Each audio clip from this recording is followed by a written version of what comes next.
Hello everybody and welcome to round number 9 of the Lightspeed Racing League Formula 1 series here at the Hockenheim ring for the German Grand Prix. I'm your host as always, Landon Quisenberry, joined alongside by no one, it's just me. But we're already 2 minutes underway into our 15-minute qualifying session. We'll go ahead and pull up our times right now as we see newcomers just went onto the board. That's the 37 of Robbie Swan.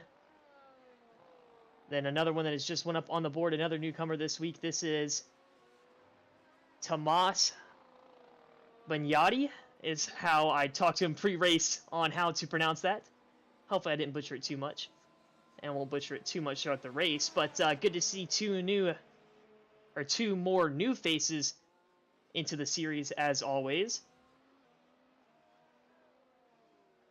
They're looking pretty good so far as they sit top of the leaderboard. So we're set for a good one today. The Hockenheim ring, very great venue, but hasn't been on the F1 calendar since 2019. So it's been a while since Formula 1's been here. It's been a while since the German Grand Prix has been a thing. But it's here on iRacing. And this is one of the many tracks that our Formula 1 series is taking on this season. As we're closing down on the championship battle. As this is round number 9 of 12.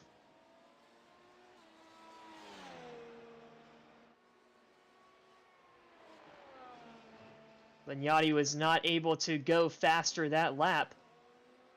So Swan maintains the top spot on the leaderboard right now. Giuliano jumps up to third.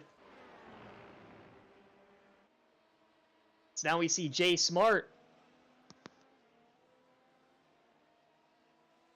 He's just gone purple in the first two sectors.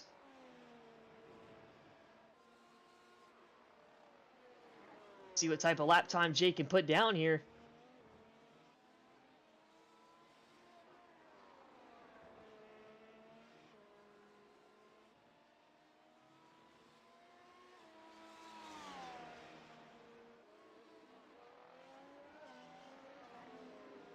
Mark would have went top to the board right there.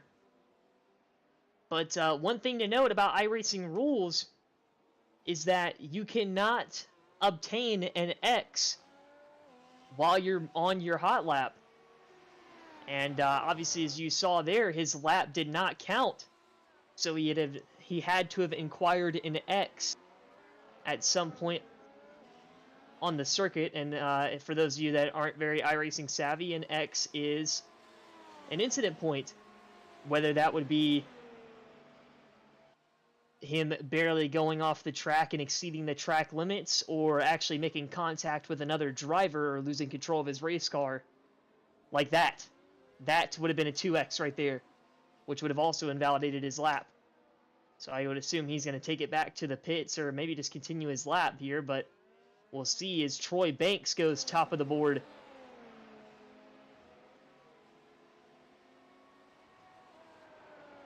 And his Wilder Bianco Mercedes.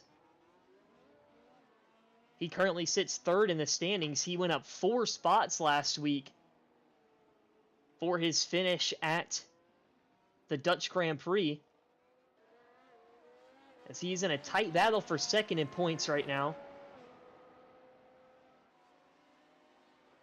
As second in points, John Silva for Wilder Blue has 87 points.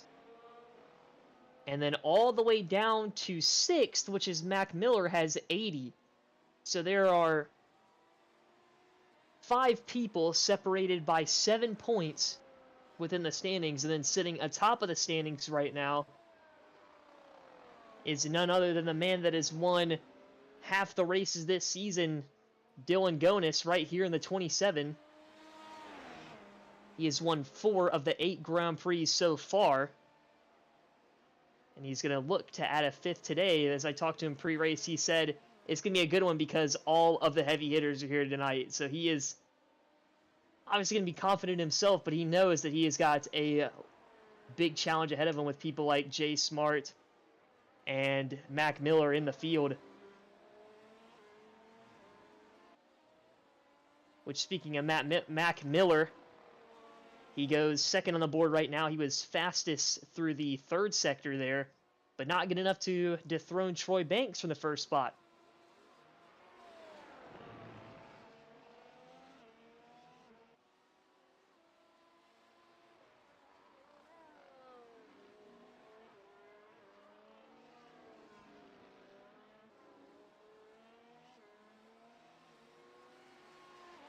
See where Gonis is going to land on this lap. We'll follow him around. So we'll see whatever sector one time he ends up putting down.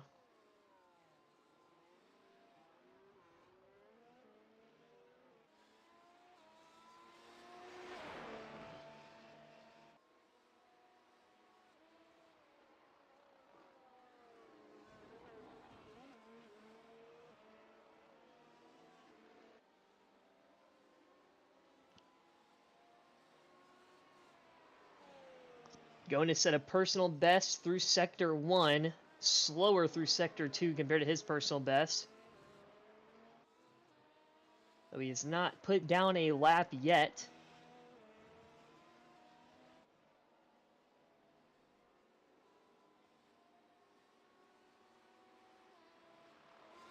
As that's going to net him third on the grid.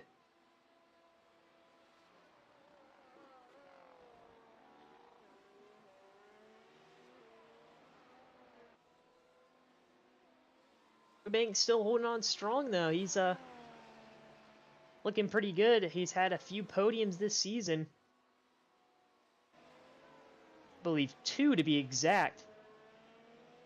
None of those have been a Grand Prix victory though. If he wins tonight, this would be his first victory of the season. And I believe his maiden victory in the series.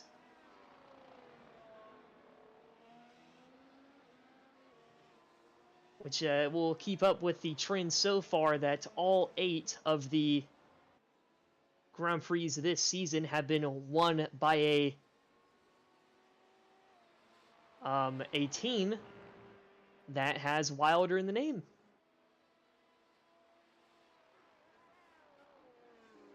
Which that would be 4 for Wilder Rosso and 4 for Wilder Blue. Wilder Bianco has yet to score a victory amongst all 3 of the Wilder Graphics teams.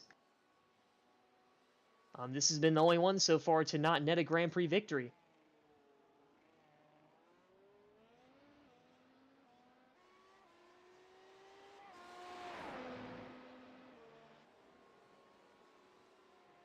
Troy is definitely looking to change that stat line right now.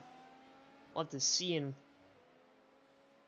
we'll have to wait and see as Jay Smart's coming around the final corner here on where he lands his lap. And that's going to put him top of the board.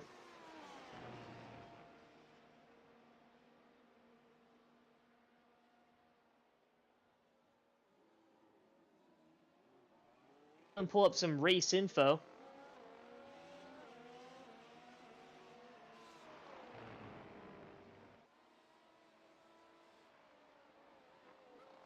As tonight we're going to have 36 laps. We're already within our 15-minute open qualifying, and then following that will be the 3-lap sprint race.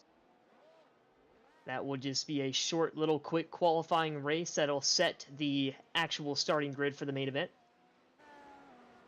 All of our drivers will be required to do 1 tire compound change, which we believe that iRacing has finally fixed that glitch for the most part on actually being able to see the change in the compounds on the racetrack. And then our same 14x drive-through penalty as usual.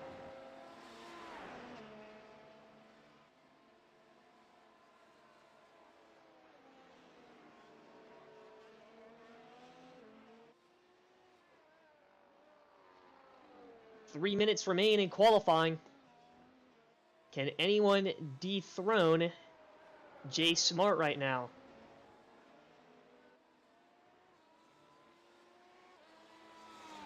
This is Mac Miller on his out lap. He has just started his lap.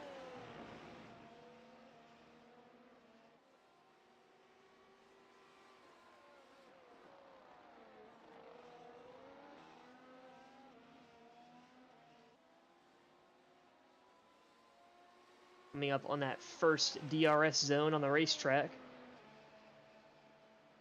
Excuse me, the first DRS zone on the racetrack.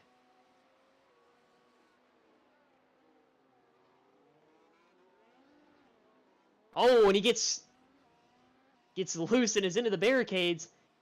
And if he's going to get another qualifying lap, he's going to have to quickly get down to the pits. As we've just missed while that happened, Dylan Gonis has jumped to the top of the board. So already he is trying to put himself in a good position, and it looks like this corner has claimed a lot of victims. This is going to be a corner to watch, it looks like, during our Grand Prix.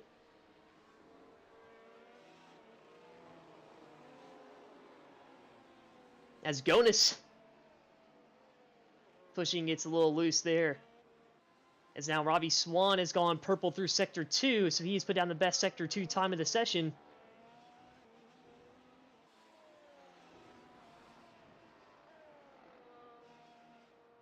Ran a personal best through Sector 1. This might be a pretty good lap. This might contend.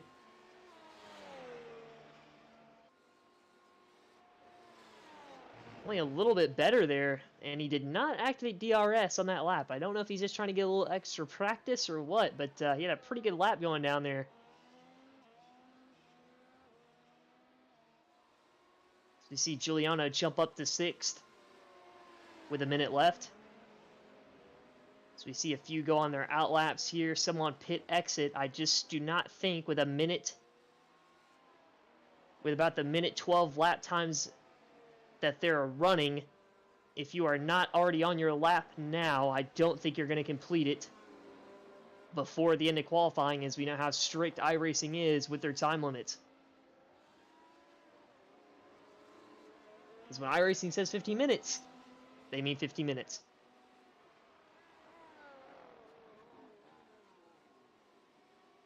These will be the final laps. Counting Garrett Wilburn, haven't talked about much so far here in the broadcast. He has just went up to the 6th position.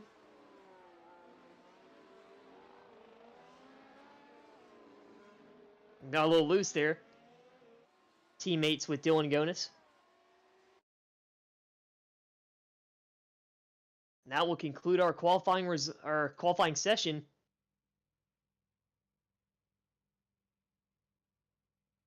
And so here are our results from qualifying. This will be the starting grid for the sprint race. On the pole will be Dylan Gonis. 2nd, Jay Smart. 3rd, Troy Banks. 4th, Mac Miller. And then rounding out the top 5 in his first start, Robbie Swan. And then remaining through the rest of the field will be Wilburn, Giuliano, Bagnotti, Gact, Greenlee, and Kostick, who has not put down a lap time this session. He did put down one in qualifying. We'll see if Mike is actually going to take the grid. So I believe we did have some people not make laps in the session last week, but they all actually did make the grid for both races.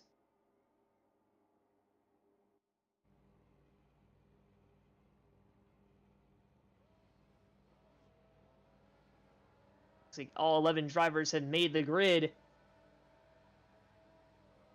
And the lights are off, and away we go for the sprint race. Dylan Gonis gets a good jump. Smart and Miller will funnel in behind him, and we got a crash. Turn 1, Troy Banks down 8 positions as he spins out of turn 1.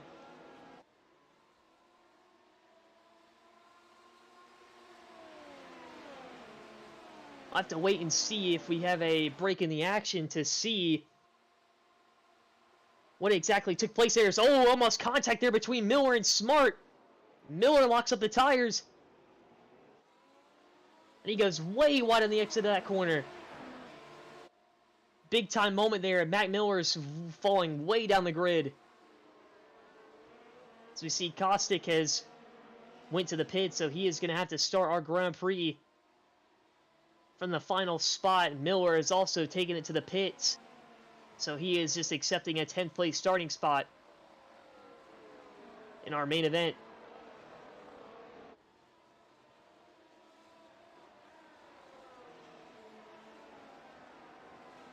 Jay Smart putting all sorts of pressure on Dylan Gonis, as Gonis will lead lap 1 of 3.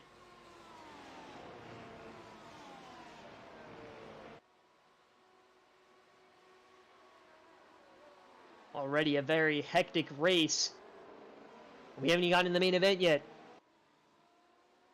So here they would go down what would be a DRS straightaway if it was lap 3.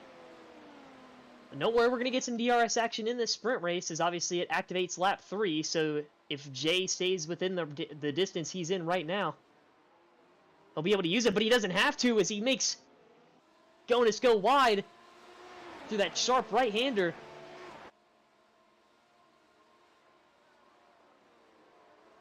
And Jay Smart goes to the point.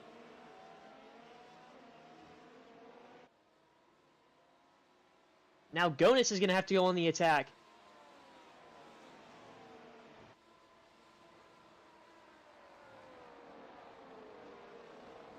It's going to be almost a 3-car battle here, as Garrett Wilburn is kind of emerged here right behind these two. Man, Gonis is really pushing. Here we go. White flag is out. Final lap here in the sprint race.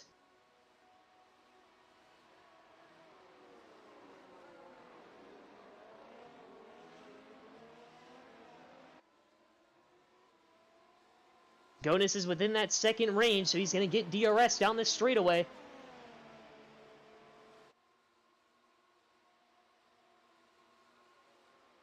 Which obviously, Gonis has... Whoa! And he gets... Oh, so close to running into the back of Smart. I was going to say... that he has, DRS on Smart, and everyone else has DRS on him, and he almost took off that front wing on the rear end of Smart's car. And now Gonis getting eaten up.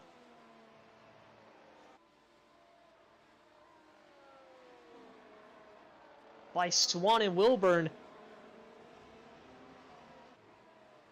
It's a tight battle here for the second spot. But Jay Smart's going to hang on and win the sprint race. He will win the pole, and Gonis goes around on the exit of the final corner. Hard into the barricades.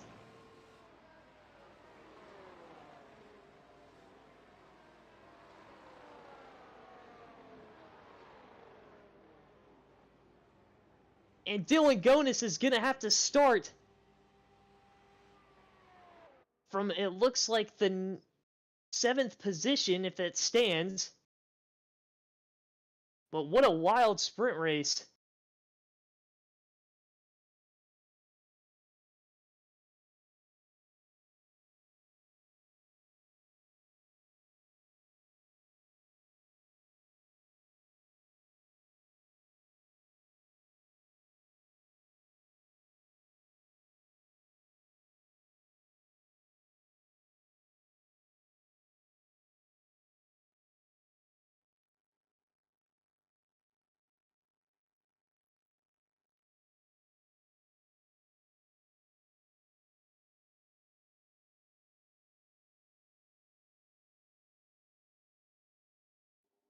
So we got a little 5-minute warm-up that's going to let us calm down here before the start of our main event. This is mainly in place for our admins in the session to go over a little pre-race stuff right before our main event. Which is why you don't see a lot of drivers really going out to get laps in, as this will probably end within a few minutes. Last week about took a minute for everyone to get everything gone over and ready to go.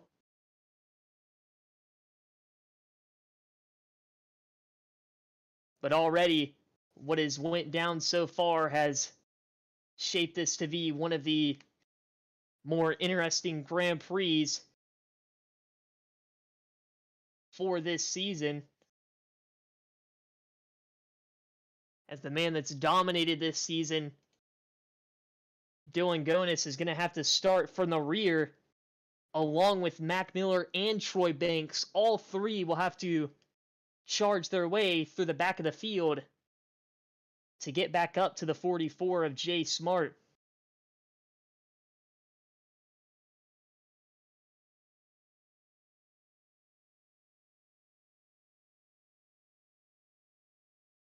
So it'll be interesting. Will we get a first-time winner in the series around this 2.8 mile 16 turn circuit?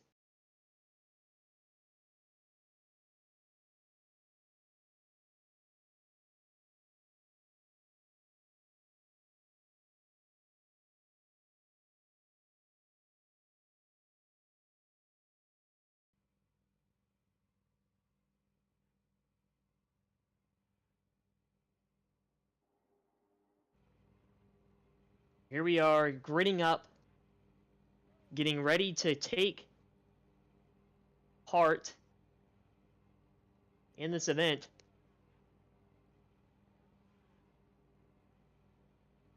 We are almost fully gridded up here. We're waiting on, I believe, the 79 of Mac Miller. There he is. And as per usual, here we go. 5 lights red, 5 lights dead, and away we are in the German Grand Prix. And already Gonis up 4 spots from the start. What an opening start. And we got a 1 car around. Wilburn in contact. Deep in the field. Wilburn's car destroyed.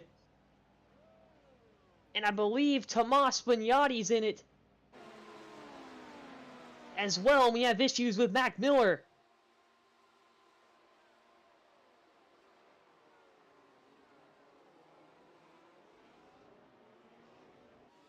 Big time mistakes already through turn 1.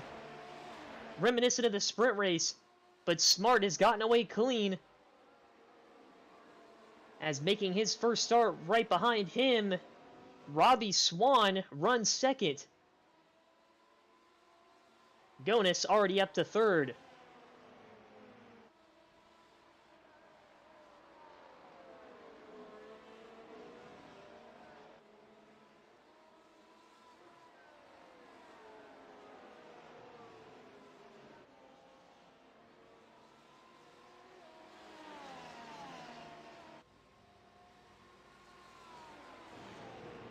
We'll have to see when we get a good break here in the action.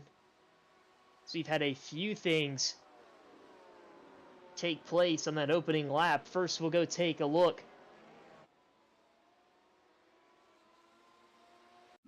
to see what happened in turn 1. Garrett Wilburn did not get a good jump. He started third on the grid and just got a little loose on him, went around and nowhere to go for the 16, or not the 16, sorry, excuse me, the 008 of Thomas Bagnati. And then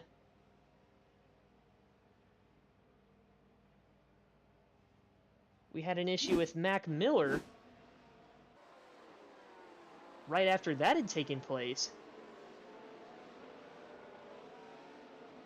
It's got a little loose, a little spin. No contact, and he's going to loop it around and keep going. And looks like Troy Banks had also had an off-track excursion here on the first lap. Not sure what iRacing is going to be deeming off-track. Might have just been that little movement off the track there on the track limits that iRacing didn't like and said he went off track. So he definitely got an X for that one. Got to watch out, as you can incur a penalty, a drive-through penalty, if you get too many X's through the race. But DRS is activated as we are down the first straightaway with DRS, which Swan should be in range of using his DRS.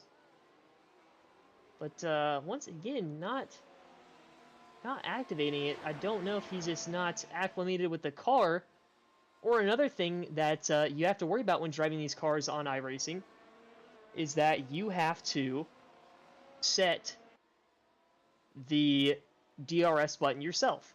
They do not give you a preset button to activate DRS.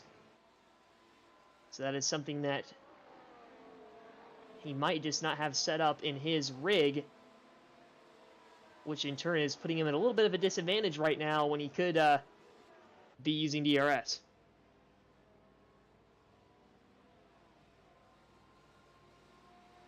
Which, as I see him still within that 0.8 range, I'm going to have to assume at that point that he doesn't have that button set.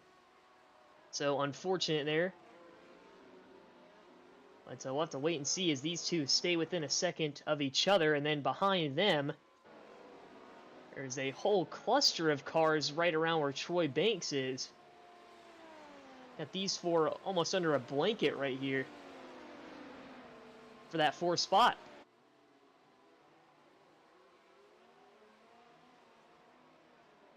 So we see Giuliano making a pass there on Tyler Gacht to get himself within the top 5. So we see more battling throughout the field.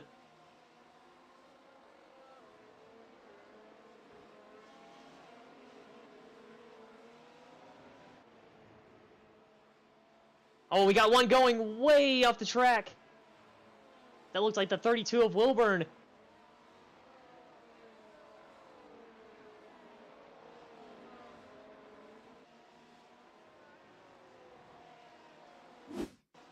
Gonna take a look at what happened there. It's a little bit of an overcorrection there.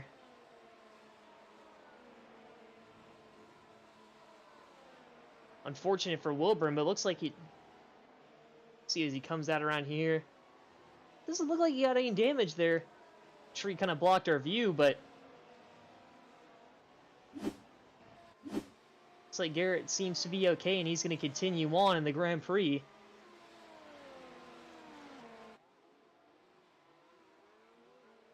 Things are still heating up between these two. Rookie Robbie Swan making his first start this season is hunting down Jay Smart, our leader. Jay has been very fast throughout the season. May have not had the finishes and the results to show for it. He's had a lot of bad luck this season that has taken him out. In a lot of races, I always think back to the heartbreak at Detroit as a prime example of that. But Jay's trying to turn it around. He's starting to finish these Grand Prix, starting to put the finishes together. Got that podium at Montreal, and he's not looked back since. Now he's just got to get that maiden victory out of the way. Jay could very well come tonight.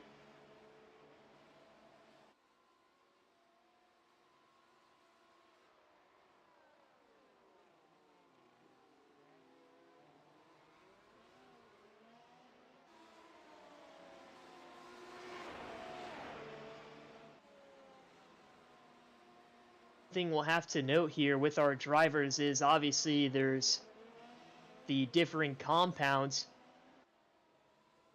with Formula 1. As you can see, most of these guys on this tire stint strategy, they should be all on the same stint here. Which this is going to differ as obviously our two leaders right now started on the medium compound. Then we have third in the hard compound, fourth running the mediums. Then Giuliano started on hards. Gacht started on the medium compound. Sean Greenlee actually started on the softs, so that's going to be very interesting to note as well.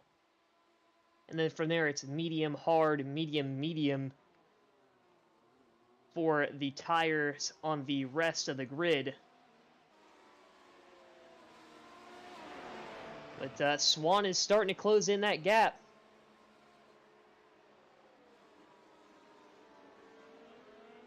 So I saw down one of those straightaways, it looked like he actually was able to activate DRS. So it seems that he does have a button as we have a little trouble in the back of the field. What has happened to Troy Banks? Doesn't look like it affected him too much on the racing order, but we did get a report of a crash. I don't know about that one.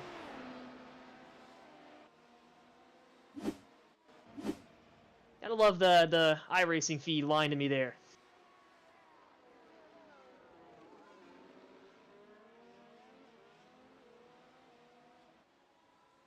Yeah, some slight wing contact between him and Gonis.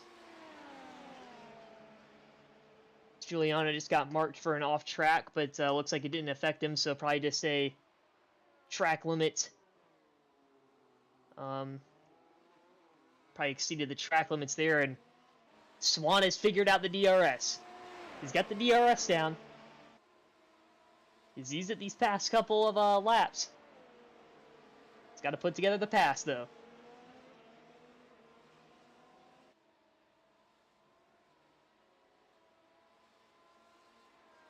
So we are coming up and about to be a fourth of the way through the Grand Prix already. Smart has led every lap, but he has not gotten off scot-free, as Swan has been all over him.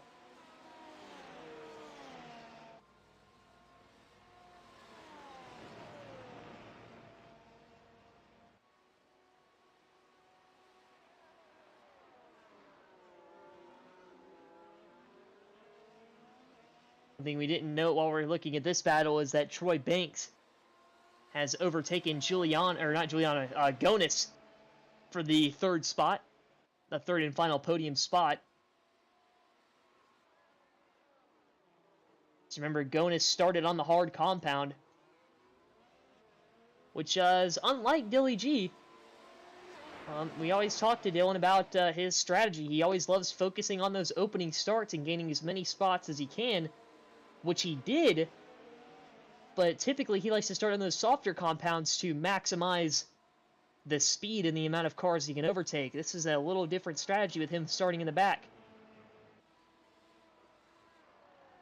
Which, that's, not uncommon as a race car driver. Something happens pre-race that kind of psychs you out and takes you out of your element, and you start to do things you don't normally do to try and make up that lost ground. Now we are officially a fourth of the way through the Grand Prix, the German Grand Prix, round number 9 here on the season. What a wild one it's been so far. No one has DNF'd. Everyone's stuck with it so far that's had issues. There are a few laps down, but obviously you got to stick with it because you do not know when someone can make a mistake, and you'll be there to pounce.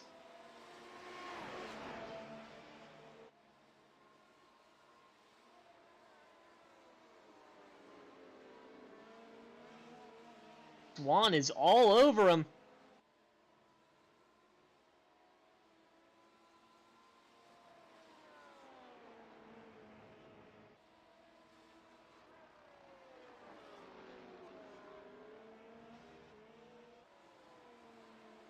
He's not letting him out of his sights.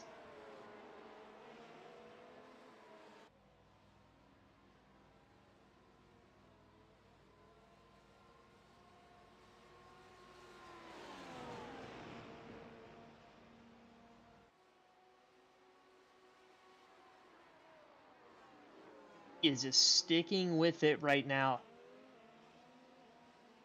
Meanwhile, we got a little bit of a inner Discord channel battle right now. Two guys that are always typically within the same Discord when I see him. That is Giuliano and Gonis are closing in on each other. Can't really jump on it right now as the battle up here just keeps on heating up, and this is the most important battle on the racetrack. Swan's there. He's trying to find a good position. It's very hard around this circuit to really get on him within one of these passing zones.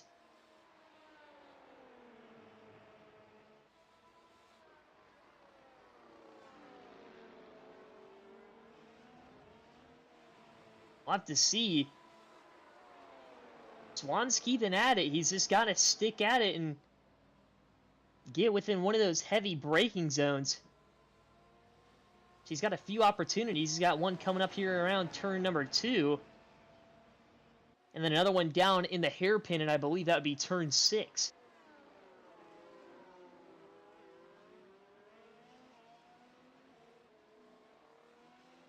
He's really lost time, so he's still within DRS range, though.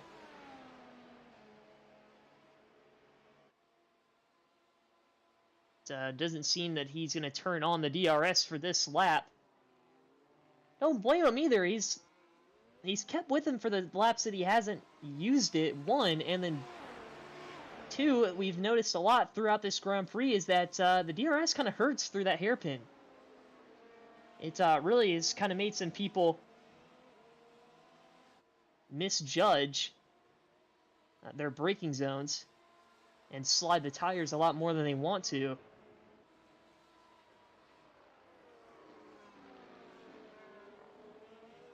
Might just be a little bit of a savvy move by Swan to save the tires a little bit, not to get them too heated up, get too aggravated when running behind the car in front of you. So we're closing in on halfway. There's one thing to note. When we close in on halfway is obviously the pits are going to start cycling through. Obviously no fuel needed with these race cars. But tires. Obviously these two will jump to the hard compound along with Banks, but then you look further back in the field around where Gonis and Giuliano are, and they'll be jumping to mediums. Or even potentially softs, depending if anyone wants to gamble like that.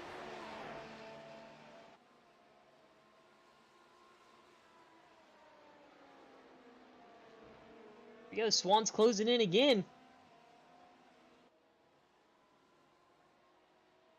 So we got the battle heating up for 4th right now. Around the same distance as these two. Here's Gonis and Giuliano.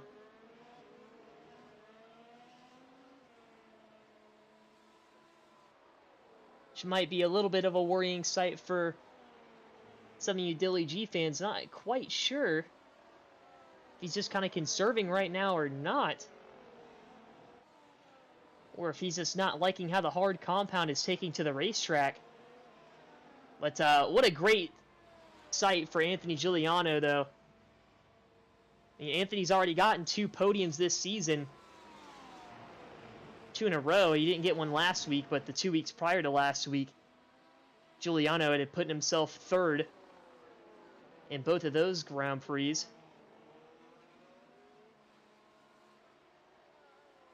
And now he's chasing down the points leader. Always a good look for the boss man right now. Obviously kind of a sister team, a sister car right in front of him, but good little friendly battle, and obviously these two are going to race hard for it. We'll see, or maybe Dilly G just might roll over and let him have the spot.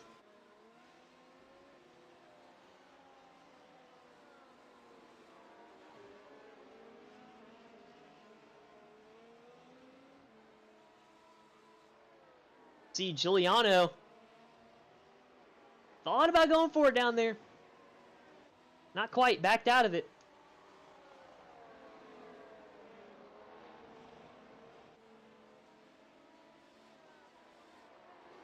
It's really starting to heat up too, as Tyler Gacht in the 6th spot is starting to run these two down as well, right behind them.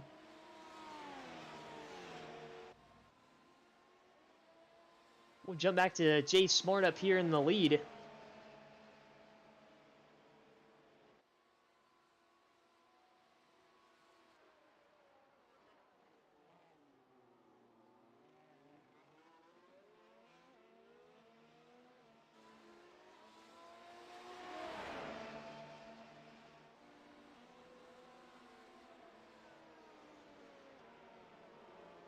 And Swan gets the overtake. What a move. Not really a typical passing zone through there either. He just kind of forced it in there.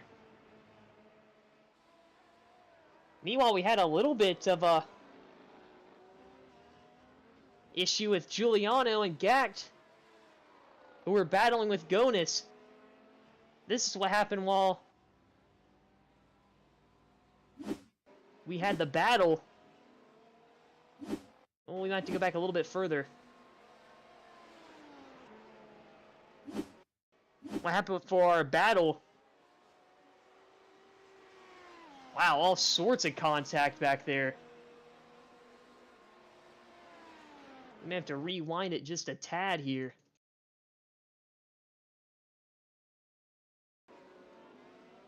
So it actually all started with Dylan Gonis got loose, made a mistake. Giuliano had to make a evasive move to avoid him, and then he just gets dumped.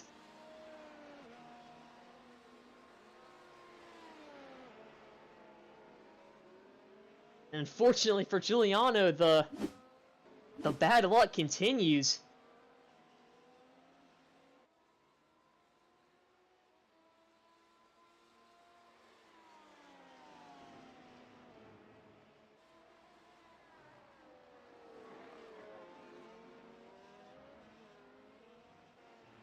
Unfortunately, as of right now, we'll have to see, but Walter Bianco's first Grand Prix win of the season not looking good right now in terms of Giuliano.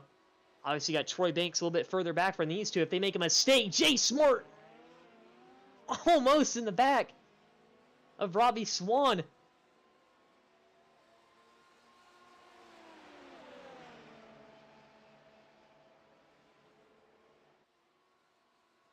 Fortunately for Giuliano, though, is that there is a fast repair available within this series at every race, so he has a fast repair at his disposal whenever he gets it towed back to the pits.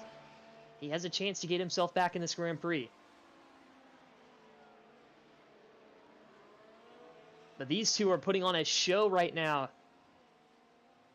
Both going for their first wins in the series. Swan trying to make it 1-for-1 in his first start. What a moment that would be.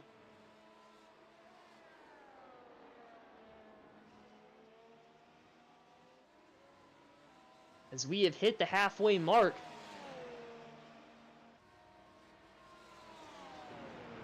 Now the question of pit strategy is going to start to play in. When will we see these guys bring it down to the pit?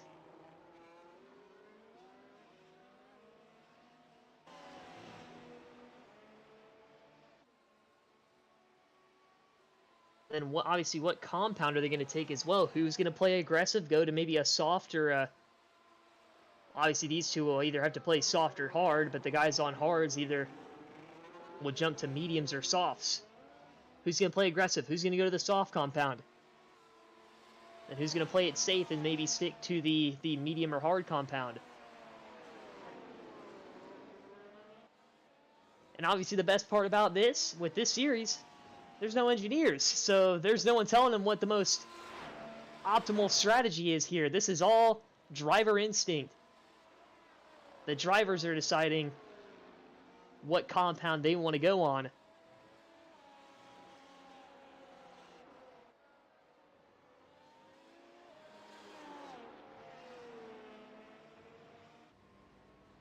As Swan continues to lead.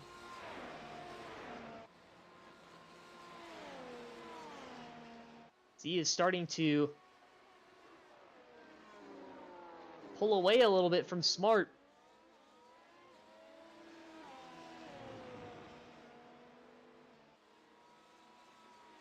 Obviously, Smart's not going to let him get away as he's still within that DRS range, and he can see that wing wide open, roaring down this straightaway.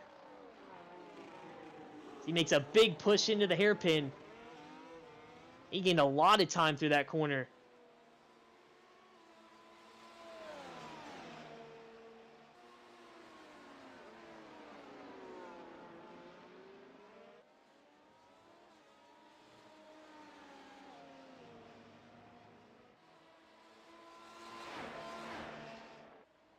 keeping the pressure on as they're gonna... This will probably go on until they get to their pit cycle here. Not exactly sure how the tire wear on the racetrack has been this evening. Hadn't had many reports from the drivers saying that it was very hot on the racetrack or very unbearable as it was last week. So may have a little bit more tame tire conditions as Jay thought about diving it in there, but thought better of it. But he didn't lose too much time, and he's putting himself in a very good spot for the hairpin right here. She's going to dive it in on the inside. Let's make sure there's no lockup, as obviously here's going to be the crossover from Swan. But Swan wasn't able to get there, get back at least. And Smart retakes the lead in the German Grand Prix.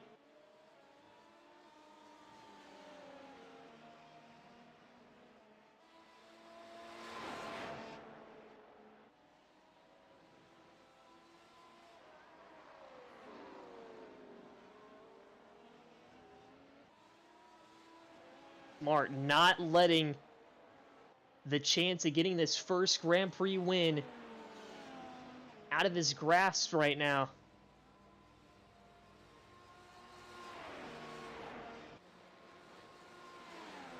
One thing to notice is I'm starting to see this 37 car start to really push the limits of the racetrack right now. So let's take a look and see the off tracks by every driver so far.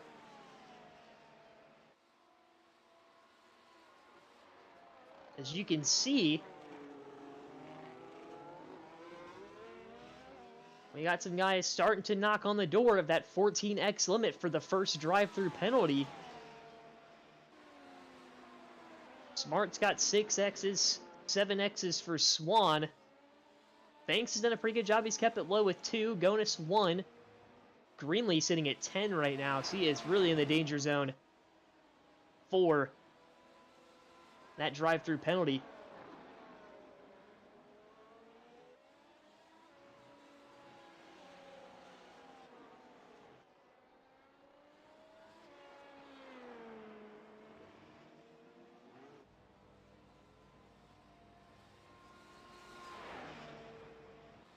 And looks like second place has had an issue.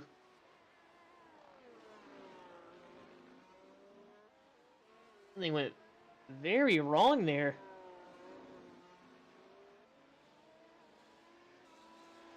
Something reported on track, he was really slow. Was he potentially maybe trying to get to pit road there?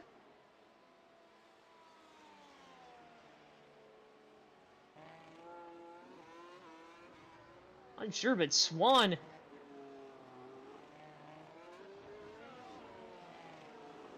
making a pretty interesting mistake. Unsure as to what happened. Can't really get a replay on that either.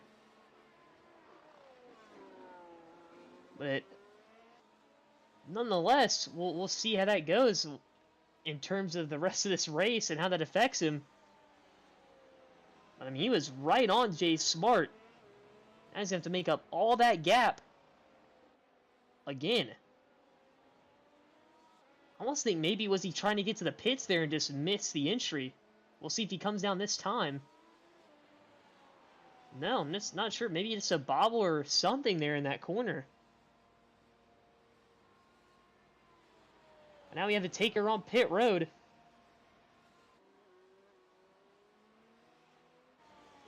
That's Greenlee, who started on the softs, who has jumped to mediums now. So he has been our first taker on pit road, and obviously be a telling sign for strategy if he actually did take those soft compound tires. 22 laps. Well, 21 for his sake because he's a lap down. But that'll be very interesting to note the longevity of the soft compound on what these drivers are going to jump to next.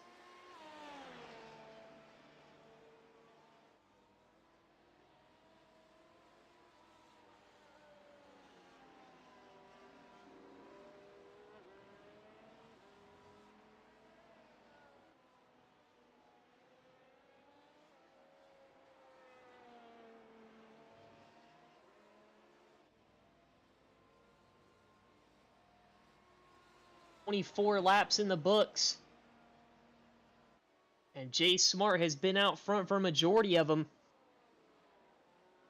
He is trying to close in on Grand Prix victory number 1 on the season here at round number 9 at the Hockenheim ring.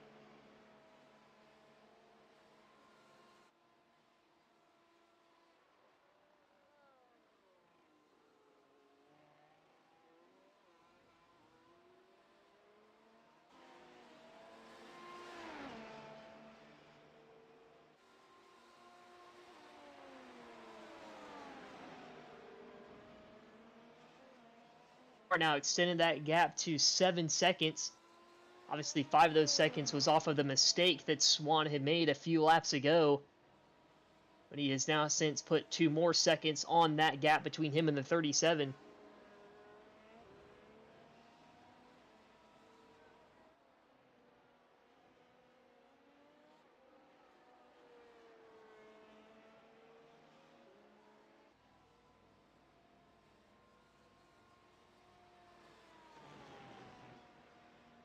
Closing in, about to get on 10 to go. And I can only assume at this point as we see Robbie Swan goes down the pit lane, can only assume that Jay is going to try and take this car all the way out until about 10 to go, maybe to where he can go on the softs, as we see Swan goes on the soft compound and he's off and away. And now the tire strategy commences. Here he is. This is the undercut right here. How does Jay respond?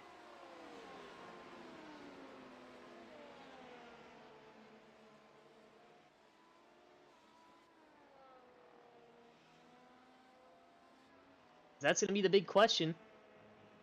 They're going to go straight to soft, so, which is worst case scenario for Dylan Gonis, who started on that hard compound early in the race. And Jay's going to stay out there. We'll have to watch and see what the gain for Swan is.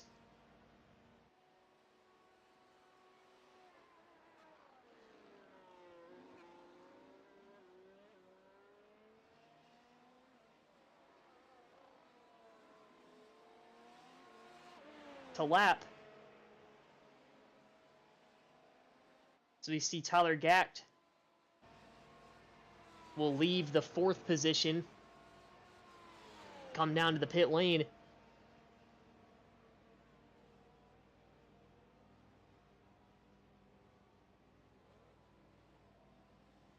As it is continuing to show him on mediums, but I believe that is incorrect. Yes, he has also jumped to the soft compound, so a little iRacing glitch there. He is actually on the red tires, not the yellow ones.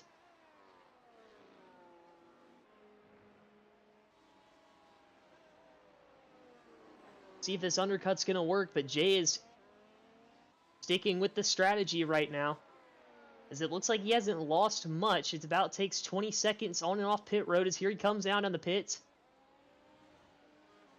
It's going to take about 20 seconds on and off pit road. And he's got about a 27-second gap on Swan.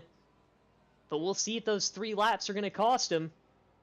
As you see Swan's kind of coming through those final couple of corners there, the 37. And Smart makes a little mistake. He didn't go far enough into his box.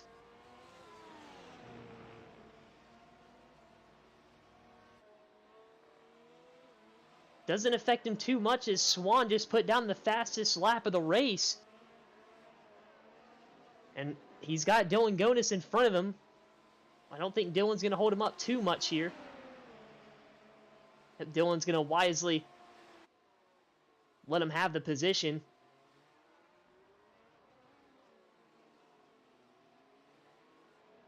That was almost costly for Jay Smart.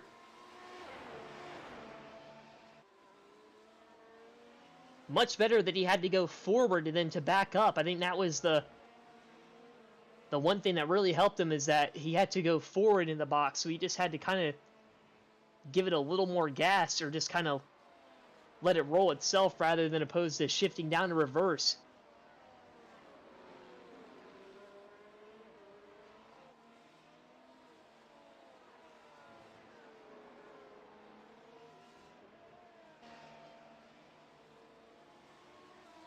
I believe Jay is also on the soft compound tires, so again, iRacing incorrect on what tire compound he is on right now.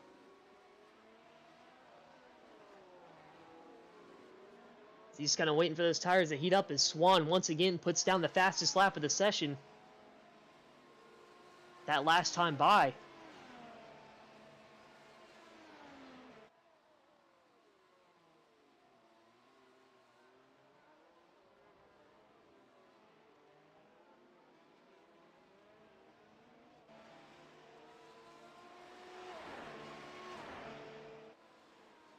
Unfortunately, as we see, Mike Kostick puts down the fastest lap of the session, that time by in 6th.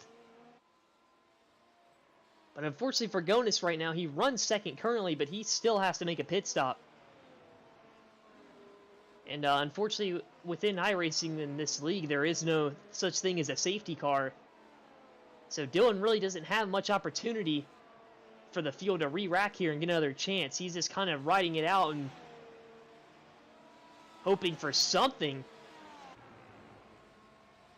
to happen to get him some spots here. That time by about 0.2 faster for Swan. But with that type of pace, he's not going to get to Smart. As we got about 8 laps to go. And a 3.5 second gap. He's going to have to start gaining around half a second a lap.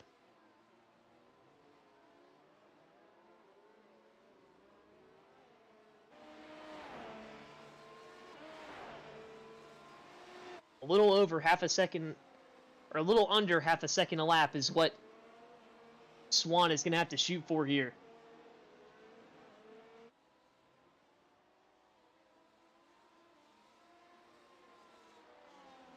As Giuliano is going to roll over and let the leader by.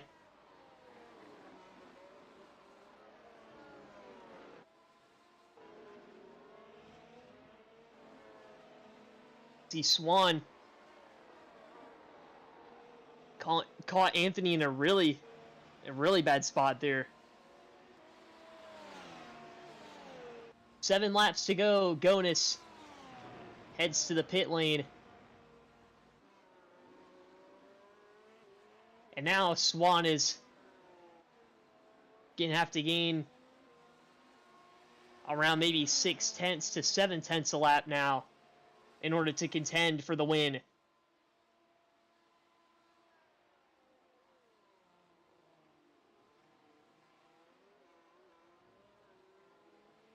We can actually check the sector difference between the two at the bottom of the screen.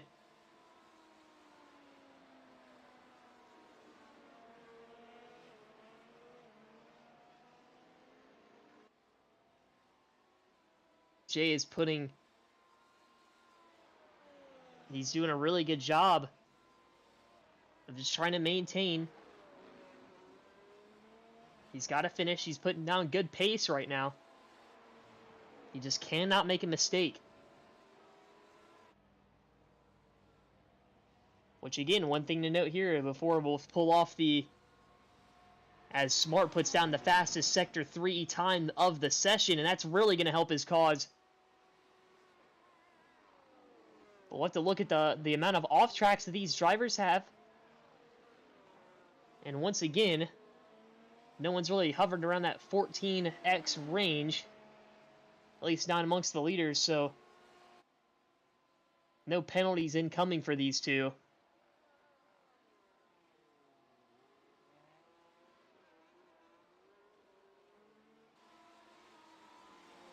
See, Sector 1 Smart was about 1/10 faster.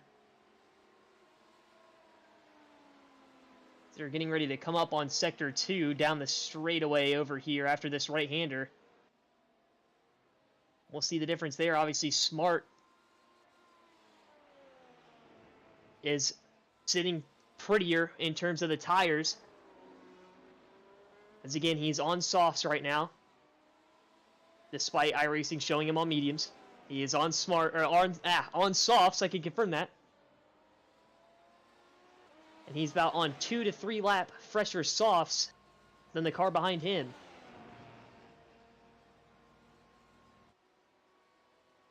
That was about a 10th gain in Smart's favor there, with 5 laps to go.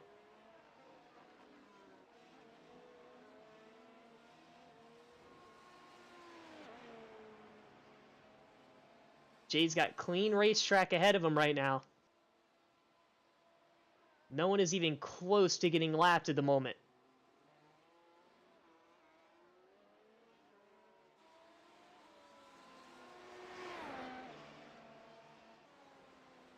Well, one thing to make mention of is that in terms of the championship, one person making up a few points right now is John Silva. John Silva did not make the opening start for this race. He was actually had some connection issues in terms of actually loading into the race, which really hurt his chances. He didn't get to grid up until 18 laps into the event, but he's stuck with it, and he's already up 2 spots. This is about as many spots as he's going to gain, but this is very crucial points for his championship fight right now. As remember, he's sitting in the 2nd spot right now, and all the way down to 6th. So he's got 5 people within 7 points of him. It is very important for him to get these points right now in terms of his standing in the championship battle.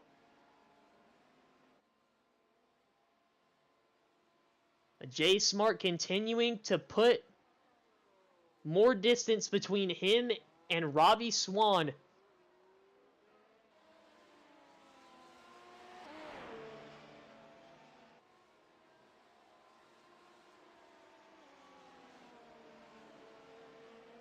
He's got about 3.5 more laps to put together to bring home his first Grand Prix victory of the year.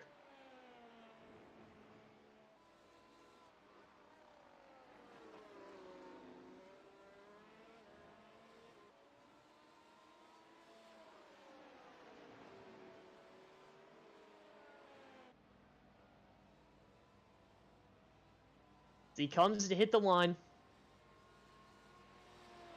3 laps to go in the German Grand Prix. He's got about a 5.8 second gap between him and Robbie Swan. Swan, who's put up a fantastic performance in tonight's race. It was his first start in the series, and to contend for a win is pretty impressive, especially with all the people in the field tonight, amongst the likes of Jay Smart, Troy Banks, Dylan Gonis, Silva, Miller. Ton of fast drivers in the field tonight. And he's going to get himself a podium as long as he can hang on. And potentially a race win if something were to go drastically wrong for our race leader right now.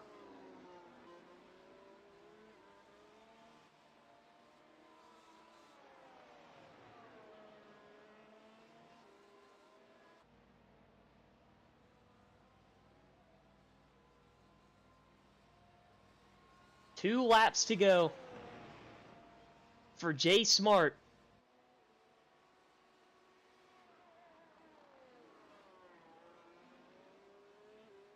We'll see if he can hang on. This is a tough racetrack. It has tested a lot of the drivers here tonight. It looks like one car has gone off the track ahead of him. The 32 of Garrett Wilburn had a little bit of a moment here in the hairpin. Walking all over myself tonight. Sorry about that, but yeah, a little moment in the hairpin corner in turn 6 right there.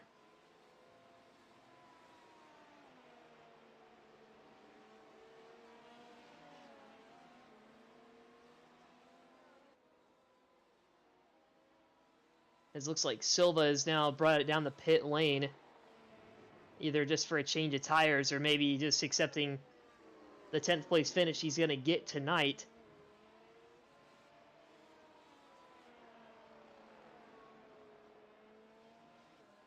Here we go as Silva has left the pits, so maybe a little bit of lap traffic issue for Jay Smart here as he takes the white flag. One more lap to go in the German Grand Prix, and for Jay Smart to take home his first victory of the season and his first victory within the series.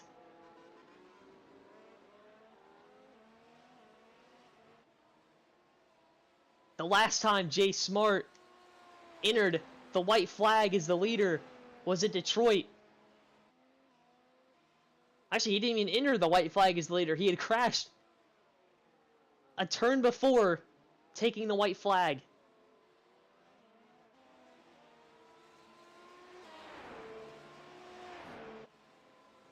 And he only has a few more corners to go.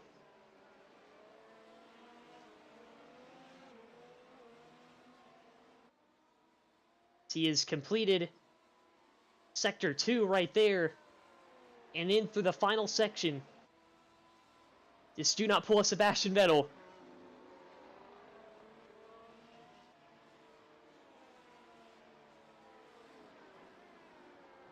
As coming through the final corner, Jay Smart is going to keep it clean this time. And he's going to win his maiden Grand Prix. Or get his maiden Grand Prix win in the Lightspeed Racing League Formula 1 Series. Swan brings it home second in his first start. And Troy Banks is going to bring it home third. As we see the rest of the field will finish up right here. Gonis will recover for fourth. Gacht will get a fifth.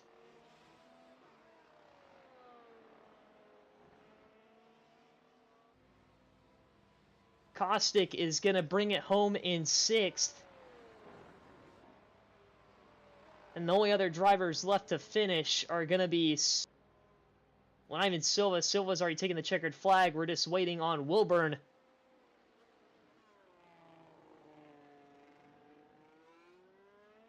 We can get our official results to pull up for y'all. And we will go ahead and locate our drivers.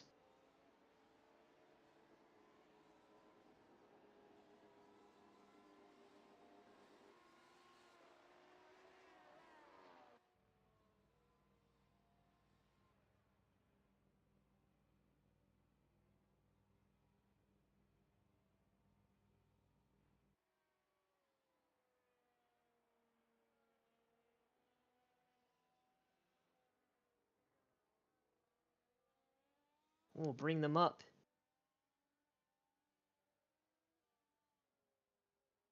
Into our interviewing waiting room.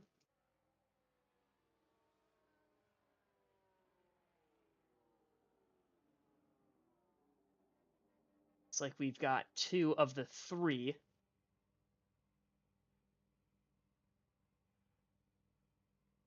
But let's go ahead and pull up our official results for the race. Jay Smart will bring it home at the top spot of the podium in first. Second in his first Grand Prix start is going to be Robbie Swan. Third, and rounding out the podium will be Troy Banks. From there on out, it'll be Gonis, Gacht, running at the top five, Kostick, Greenlee, Giuliano, Wilburn, Silva coming back after missing the first 18 of the race to bring it home in 10th. Mac Miller with a disappointing 11th place finish for tonight. And then Tomas Bagnotti, unfortunately, having a pretty unfortunate early end to his first Grand Prix start of the season.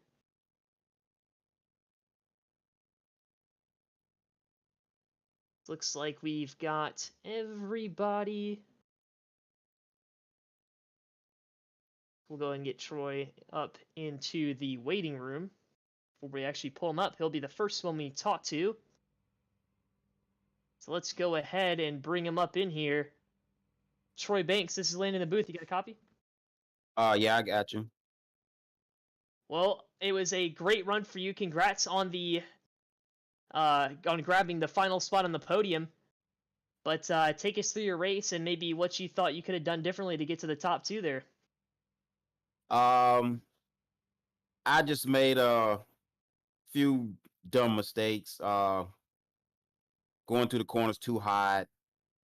I screwed up the sprint race, so I had to start from the back. So I think I did well to come up third.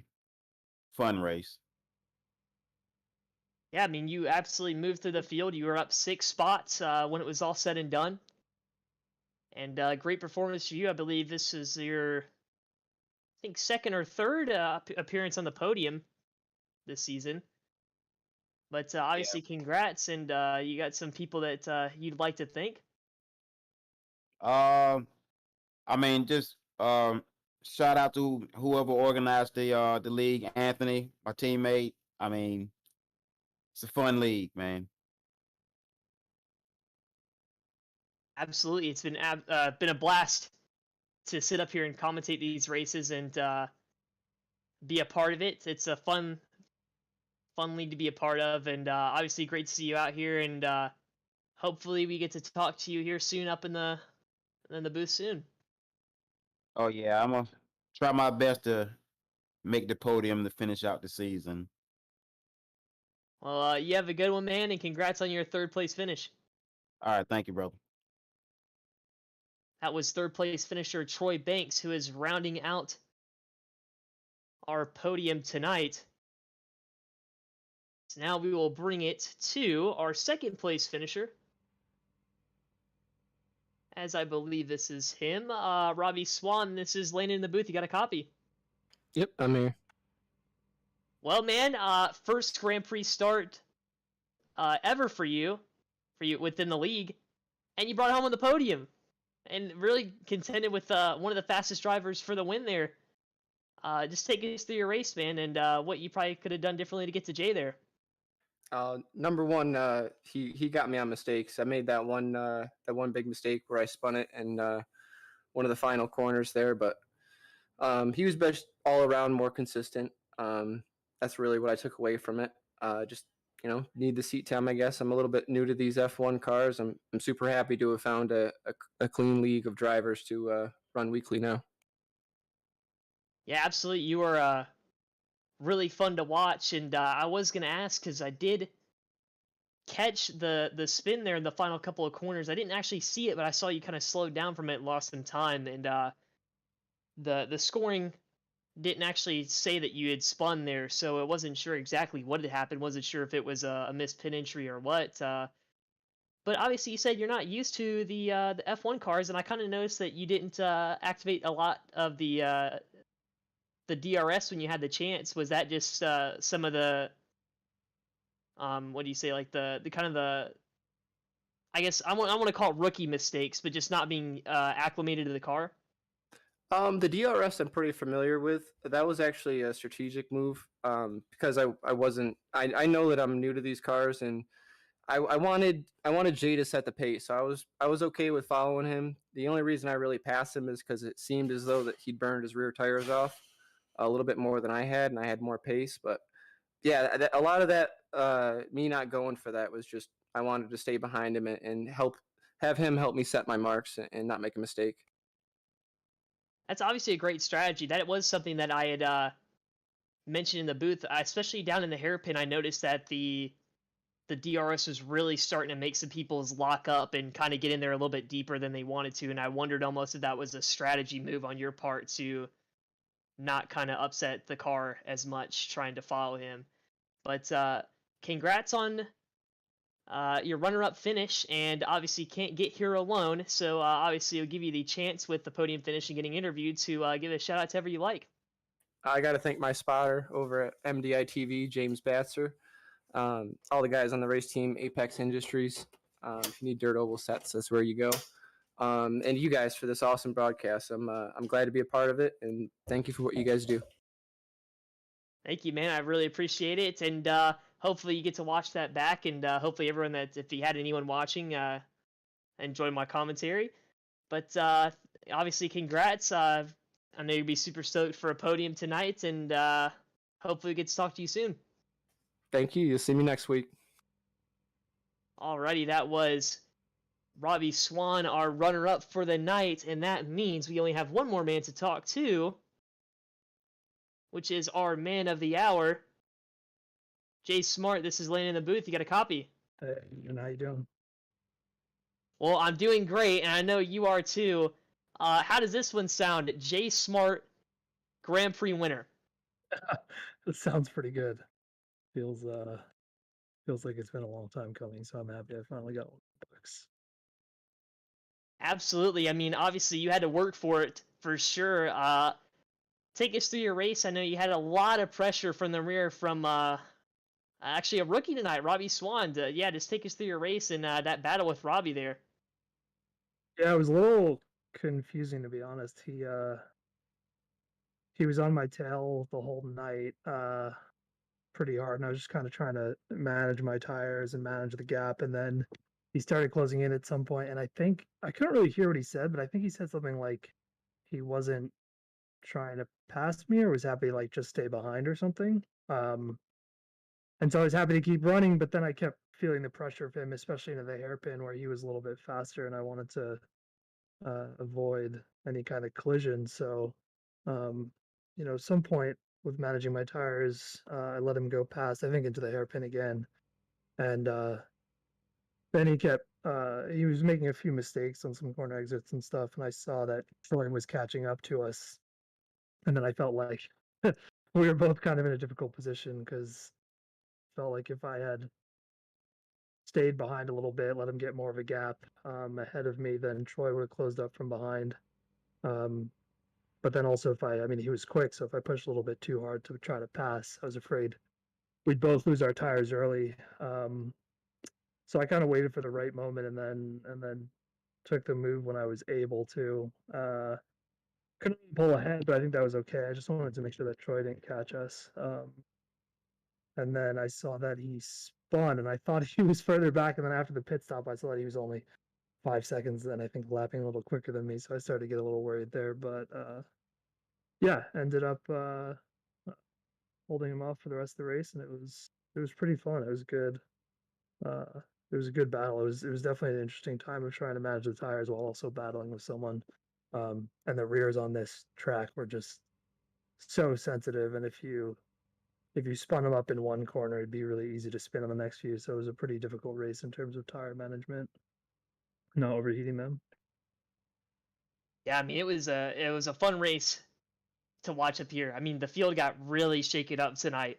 There were a lot of good drivers that had gotten mired back and had to work their way and then had to chase you down because it's not like you're a chump either. That's funny that you mentioned because I felt like the tire wear probably wasn't as bad because y'all had kind of jumped on those softer compounds. You went from medium to soft, where we've seen a lot this year, or this season, I should say, with jumping from more mediums to hards at most tracks. Did you feel like that this track was a little bit easier on the tires, or did you think that you just kind of were able to work it out better?